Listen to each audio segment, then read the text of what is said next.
दरम्यान पुण्याच्या दीनानाथ मंगेशकर रुग्णालयानं आपल्यावरील सर्व आरोप फेटाळलेले आहेत। हॉस्पिटलकडून एका पत्राद्वारे खुलासा करण्यात आलाय, आपत्कालीन स्थितीमध्ये कोणतीही अनामत रक्कम घेणार नाही असं रुग्णालय प्रशासनाचं म्हणणं आहे। विशेष करून आपत्कालीन प्रसूतीगृह लहान मुलांसाठी हा निर्णय घेण्यात आलेला आहे।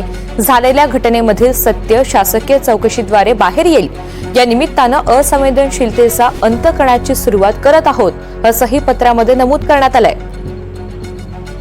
तर पुण्याच्या दीनानाथ मंगेशकर रुग्णालयानं आपल्यावरील सर्व आरोप हे फेटाळून लावलेले आहेत।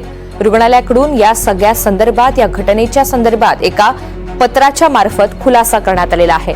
राहुल कुलकर्णी आपल्या सोबत आहेत। या सगळ्या संदर्भात अधिकची माहिती देण्यासाठी राहुल, अनेक आरोप करण्यात आलेले होते, मात्र हे आरोप फेटाळून आता एका पत्राद्वारे खुलासा करण्यात आलेला आहे। त्यामध्ये नेमकं काय म्हटलं गेलेलं आहे, रुग्णालय प्रशासनाची नेमकी बाजू काय? हे जे 2 पानी पत्र आहे ते संचालकांनी म्हणजे डॉक्टर केळकरांनी हे पत्र आज माध्यमांना दिलेलं आहे। हे दुसरं पत्र आहे। पहिल्या पत्रामध्ये पहिला घटनाक्रम काय घडला याबद्दल रुग्णालयाचं मत होतं आणि दुसऱ्या पत्रामध्ये माझ्या मते ते अधिक टोकदार आणि सरकार आणि व्यवस्थेला विचारणारं काही प्रश्न विचारताना त्यांनी काही नवीन गोष्टी पण सांगितल्या। जसं ते म्हणाले की हे रुग्णालय केव्हा स्थापन झालं आणि आज तागायत या रुग्णालयानं वेगवेगळ्या पद्धतीनं गरीब रुग्णांसाठी काय काम केलं, जसं मोफत शस्त्रक्रिया केल्या, पेटची मदत केली, कट प्रॅक्टिस जी वैद्यकीय क्षेत्रातला आता अविभाज्य भाग झालेला आहे ते या रुग्णालयामध्ये कधीही केलं जात नाही। म्हणजे वेगवेगळ्या चाचण्यांसाठी एक्स्ट्राचे पैसे घेऊन रुग्णांची फसवणूक केली जात नाही वगैरे। त्यासोबतच जेनरिक औषध आम्ही देतो आणि आमचा ह्या काल झालेल्या घटनेशी, त्या दुर्दैवी मृत्यूशी काहीही संबंध नाहीये असा पुन्हा एकदा त्यांनी खुलासा केलेला आहे। ते असं म्हणतायत की जरी हा आमच्याशी संबंध नसला आणि अत्यंत असंवेदनशीलपणे या रुग्णालयाची वर्तन केलं जात आहे, म्हणजे जे PRO आहेत त्यांच्या अंगावरती चिल्लर फेकून टाकली, डॉक्टर गैसास यांच्याशी गैरवर्तन केलं आणि रुग्णालयाच्या फलकाला काळं फासण्याचा प्रयत्न झाला। तर असा प्रश्न विचारला आहे की स्वर्गीय लता मंगेशकर आणि मंगेशकर कुटुंबियाच्या आत्म्याला ह्या अशा कृतीमुळं काय यातना होत असतील। आणि एकूणच त्या पत्राचा जर सूर आपण बघितला तो साधारणपणे ज्या पद्धतीनं आंदोलन सुरू आहे त्या आंदोलन करणाऱ्या राजकीय पक्षाला आणि वेगवेगळ्या पद्धतीच्या घटकांना प्रश्न विचारणार आहे। सोबतच मुख्यमंत्र्यांना पण त्यांनी सांगितलं आहे की आमचा ह्या सगळ्या घटनेशी काहीही संबंध नाहीये आणि केवळ आम्ही चांगल्या पद्धतीचं काम करतो आहोत असं असूनही आमची बदनामी करण्याचा हा प्रयत्न सुरू आहे। आणि तरीही रुग्णालयाला असं वाटलं आहे आणि हे फार महत्वाचं आहे, जर त्यांची चूक नव्हती रुग्णालयाची तर मग आता त्यांनी हा फेरबदल का केला? जर एवढं त्यांचं चांगलं काम सुरू होतं तर आज त्यांना असं का वाटलं की आपल्याकडे ICU मध्ये किंवा आपत्कालीन व्यवस्थेमध्ये जे रुग्ण येतात त्यांच्यासाठी आपण अनामत रक्कम घेऊ नये? आता तो बदल मात्र रुग्णालयाने केलेला आहे आणि तो करत असताना आम्ही असंवेदनशीलतेचा अंत करत आहोत असं ते म्हणतात। म्हणजे आमच्याशी जे वर्तन सुरू आहे ते असंवेदनशीलपणे सुरू आहे असं रुग्णालयाला सांगायचं आहे। आणि ते सांगताना त्यांनी हे 2 पानी पत्र पाठवले। त्या पत्रामध्ये पुन्हा एकदा त्यांनी सांगितलं की झालेली घटना ही जरी दुर्दैवी असली तरी त्याचा आणि रुग्णालयाचा काहीही संबंध नाहीये आणि तो संबंध जोडून केवळ रुग्णालयाची बदनामी करण्याचा प्रयत्न सुरू आहे।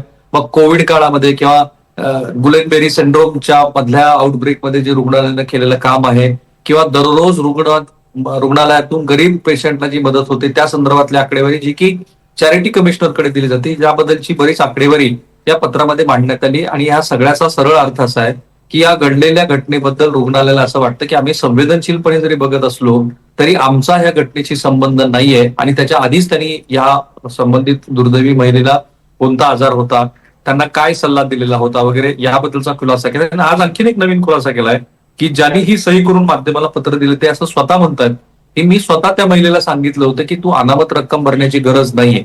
हे फार महत्वाचं आहे की सलग दुसऱ्या दिवशी रुग्णालयाची ही भूमिका आहे की आमचा या घटनेशी संबंध नाहीये, उलट रुग्णालय असं म्हणत आहे की आमचा ज्याच्याशी संबंध नाही ते गृहीत धरून आमची बदनामी सुरू आहे। पृथ्वी निश्चितच। आणि आता जर ही भूमिका, ही बाजू असेल रुग्णालय प्रशासनाची आणि या सगळ्या संदर्भात आता भिसे कुटुंबाची नेमकी काय प्रतिक्रिया समोर येते आणि अर्थातच या घटनेमध्ये जे सत्य शासकीय चौकशीद्वारे बाहेर येणार आहे त्यातनं नेमकं काय निष्पन्न होते हे पाहायचंय।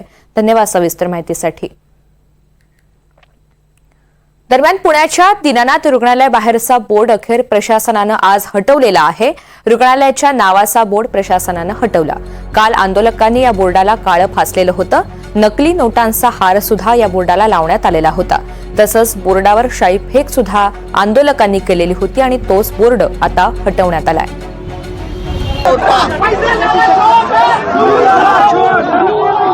आंदोलकांकडून काल या बोर्डवर शाई फेक करण्यात आलेली होती. या बोर्डाला नकली हारांचा फोटो ते सुद्धा टाकण्यात आलेला होता आणि प्रशासनानं तोच बोर्ड आता हटवलेला आहे.